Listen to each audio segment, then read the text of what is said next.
This view covers many shallow, irregular pits with raised rims concentrated along ridges and other topographic features.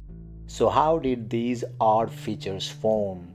One idea is that they could be from sublimation of shallow lenses of nearly pure ice, but why do the pits have raised rims? They can't be impact craters with such fortuitous alignment and irregular margins.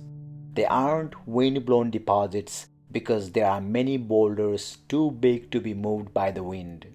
There are younger wind-blown drifts on top of the pits, and there is no clear connection to volcanism.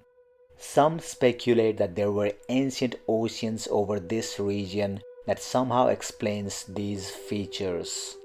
Ancient glaciation is another possibility, perhaps depositing ice-rich debris next to topographic obstacles. Future images of this region may provide clues, but for now this is a mystery.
Scientists think Mars was once much warmer and wetter than it is today, with a thicker atmosphere of mostly carbon dioxide. Mars's atmosphere today is still primarily carbon dioxide, but it is extremely thin and cold. So what happened to all the extra carbon dioxide? Curiosity rover recently found evidence that large amounts of carbon dioxide is locked in the planet's crust as carbonates in rocks. The carbonates that Curiosity found are just in Gale crater. But if these carbonate-rich rock layers are widespread, then that would suggest the existence of a global carbon cycle on ancient Mars. The fact that there once were rivers and lakes and even likely an ocean with beaches on Mars billions of years ago would seem to support that scenario. For that much water to have existed on the surface, the atmosphere must have been thicker and warmer than it is today. And it was most likely composed primarily of carbon dioxide according to the current scientific understanding of Mars's past. A global reservoir of carbonates would indicate that much of Mars's early carbon dioxide became trapped in its rocks as the planet cooled and its atmosphere thinned. Some of the carbon dioxide could have escaped to space, but most of it might have simply gone into the ground. This, of course, also has implications that along with an active carbon cycle, there was potential for habitability and perhaps even life itself on ancient Mars. As details of Mars's geochemistry are discovered through orbital and rover investigations around the planet, additional clues are revealed about the diversity of potentially habitable environment. Indeed, if there was an active carbon cycle and a thicker, warmer carbon dioxide atmosphere, then liquid water would have been possible on the surface. And at least on Earth, water is essential for life. This would explain how Mars was able to have rivers, lakes, and an ocean in its early history. Scientists suspected that the answer was more carbon dioxide, but until now the evidence for the leftover carbonates to prove it was scant. But now it seems they might have finally been found.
In addition to its enormous volcanoes, huge rift valley systems and dried up crater lakes and river valleys, the ice caps at the north and south poles of Mars have been the subject of intensive scientific investigations.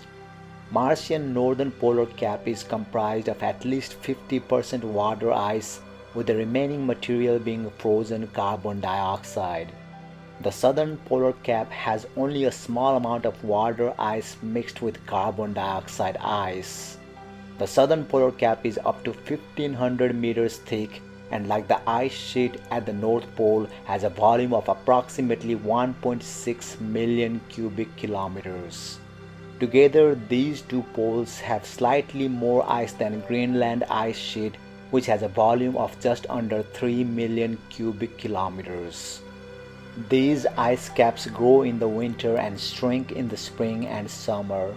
The image here shows the planet's south pole with its ice cover, which is approximately 600 kilometers across.